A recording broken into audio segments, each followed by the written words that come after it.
A woman who works with orphans wants to marry into our family? How cute. The charity girl wants to be one of us. Laughter followed. Ava Williams was a woman of quiet power, graceful, educated, grounded. But beneath her gentle smile was an unexpected billionaire twist no one could see coming. She came from old money. Her grandfather built one of the biggest tech empires in the world. Yet, Ava had no interest in being known as the billionaire's daughter. She wanted to be seen, not recognized. Love for her heart, not her fortune.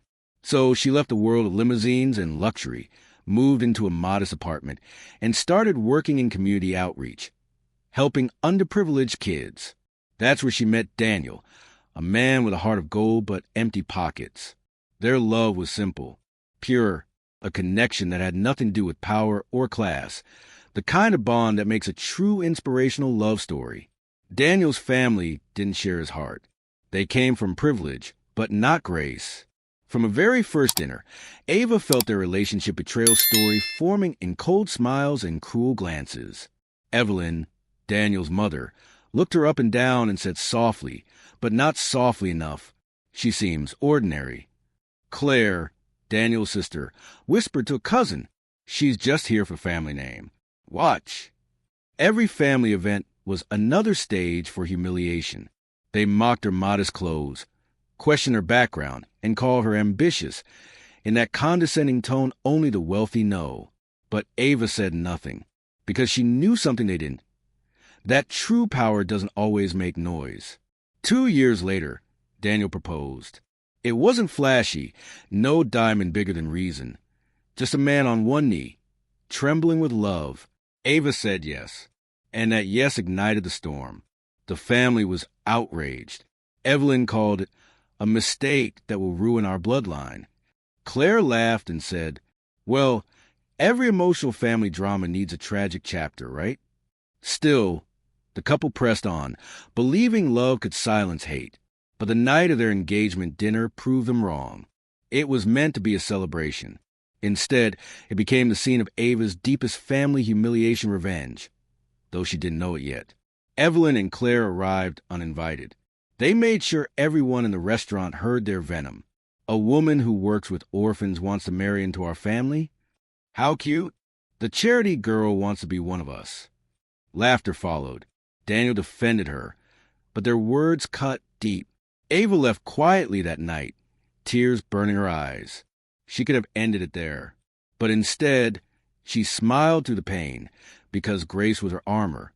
At the wedding, whispers filled the air like poison. She's wearing a rented dress. He could have done better. Look how proud she walks, as if she belongs here. But she did belong, not because of wealth, because of worth. As they exchanged vows, Ava looked at Daniel and thought, "Someday they'll know who I truly am, but not today." Months later, they were invited to a family dinner. Evelyn said it was to make peace, but Ava sensed a tension, the kind that comes before lightning strikes. Halfway through, Evelyn leaned forward and said with a smirk, "Tell me, dear, do you ever feel guilty, living off my son's salary? Or do you still have that little outreach job?" The table went silent. The words hit like a slap. Everyone waited for Ava to shrink. Instead, she rose. Her voice was calm, her eyes steady, but the power in her tone could have silenced an army. "Evelyn," she began, "for 2 years I've listened to your insults. I said nothing, because I wanted to see who you were when you thought I had nothing." She reached into her purse, pulled out an envelope, and laid it on the table. Inside were documents, property deeds, business certificates, and bank records tied to Wilshire Technologies, the same billion-dollar corporation that quietly owned the family's estate. Ava continued, "I am the majority shareholder of Wilshire Technologies. The house you're sitting in, my family built it. The company your son works for, I own part of it." Gasps filled the room. Claire went pale. Evelyn froze. Ava's tone didn't waver. "I didn't marry for money. I married for love. The love your son gave me when he didn't know I had any of this." That was the moment silence fell, heavy, suffocating, powerful. No one could speak. The black woman billionaire story they never saw coming had just rewritten the entire narrative.